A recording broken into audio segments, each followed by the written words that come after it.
Viridiana Zurita, socia directora de tecnología para la industria de servicios financieros en Accenture México, quien tiene los resultados de un estudio que se llama Alcanzando la Equidad 2017. ¿Cómo estás? Bienvenida y felicidades. Muchas gracias, igualmente. ¿Cuándo alcanzaremos la equidad? Pues mira, la verdad es que Accenture hace un estudio anualmente en estas fechas precisamente para identificar cuáles son aquellas pautas o qué podemos hacer para realmente ir disminuyendo los años que ahora mismo implica alcanzar esa equidad. Este año, este estudio está focalizado en el tema de la equidad salarial. Okay. Y es bien interesante porque en México, si nosotros seguimos la tendencia que tenemos actualmente, estaríamos llegando más o menos como el 2160, en el año 2160, donde alcanzaríamos esa equidad. Hemos empezado a investigar cuáles podrían ser las pautas que nos permitan disminuirlas. Hemos encontrado 3 pautas muy interesantes que nos permitirían disminuir prácticamente en 100 años esa diferencia. Las 3 pautas que tenemos es... La primera es cómo logramos como mujeres empezar a hacer en nuestro día a día actividades mucho más relacionadas con toda la facilidad tecnológica, ¿no? Cómo empezamos a apalancar esa tecnología en nuestro día a día y eso nos puede ayudar. El otro tema es cómo empezamos a utilizar las soluciones digitales, no solamente para estar conectados, sino también para poder aprender más, y el último punto es cómo podemos utilizarlo para seguir trabajando. Uno de los temas importantes que vemos en tema de esta diferencia salarial tiene que ver cuando se toman decisiones de dejar durante un periodo, alejarnos del trabajo por temas de manejar los niños, la casa, la familia, y la verdad el hecho que las mujeres podamos tener acceso a esas soluciones digitales nos permiten que podamos seguir trabajando desde casa, nos permiten que podamos seguir desarrollando nuestra red de networking a partir de estos elementos. Y la tercera y muy importante es cómo nosotros empezamos a tomar el liderazgo en las decisiones de nuestra carrera, no que alguien más decida por nosotros, sino que realmente nosotros empecemos a tomar decisiones mucho más efectivas y mucho más conscientes de a dónde queremos ir y qué tenemos que hacer para lograr esos pasos, ¿no? Aquí hay temas bien importantes relacionados a no solamente tomar decisiones de qué queremos estudiar desde el punto de vista emocional, sino también empezar a ver cuál es la proyección de carrera que podríamos tener dependiendo de lo que estemos estudiando.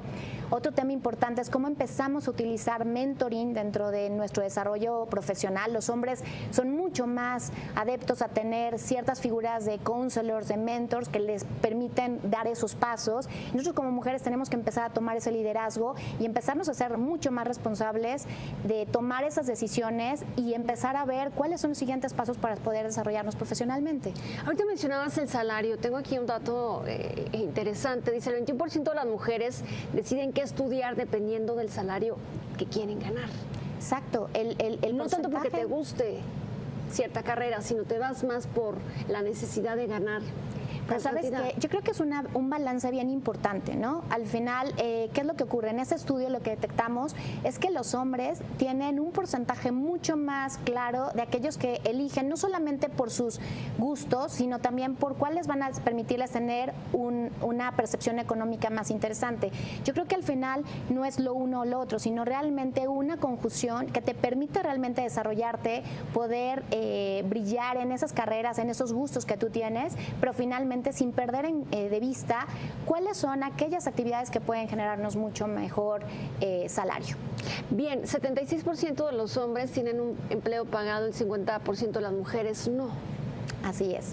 La verdad es que es una cifra bien alarmante en México. ¿Por qué? Porque hay muchas mujeres que deciden dedicarse al hogar, deciden pues dedicarse a crear a los niños, y al final esos empleos que al final son de tiempo completo, mucho más sacrificados a veces, ¿no? Que trabajos que son pues con un horario de entrada y de salida, lo que implica es que no necesariamente están ganando dinero por eso, ¿no? Entonces es un tema bien importante, lo que te decía, cómo empezamos a utilizar estos medios digitales que nos permitan poder tener un balance de vida mucho más equilibrado. Cómo podemos atender nuestra casa, nuestra familia, nuestros hijos, no descuidarlos, pero poder tener un salario que sea remunerable, en el cual nos podamos sentir mucho más, digamos, económicamente activas, que nos permita realizarnos como personas, como mujeres, no solamente por ser mamás o por ser esposas o por ser amas de casa. Entonces, este tipo de elementos nos permiten tener esa mezcla para no descuidar ninguno ninguna de las dos cosas, ¿no? No tener que renunciar a la parte profesional por querernos dedicar a cuidar a nuestros hijos, a nuestras familias, ¿no? Eso es un tema importante. Otro número también interesante, 5% de las mujeres ocupan un lugar dentro de los consejos de administración de las empresas. Es un Efectivamente. chiquitito. Muy pequeño. Y el año pasado, fíjate que hicimos una encuesta también en términos de cómo veíamos a las mujeres ocupando no solamente los consejos, sino también cómo las veíamos desde el punto de vista del liderazgo de las empresas.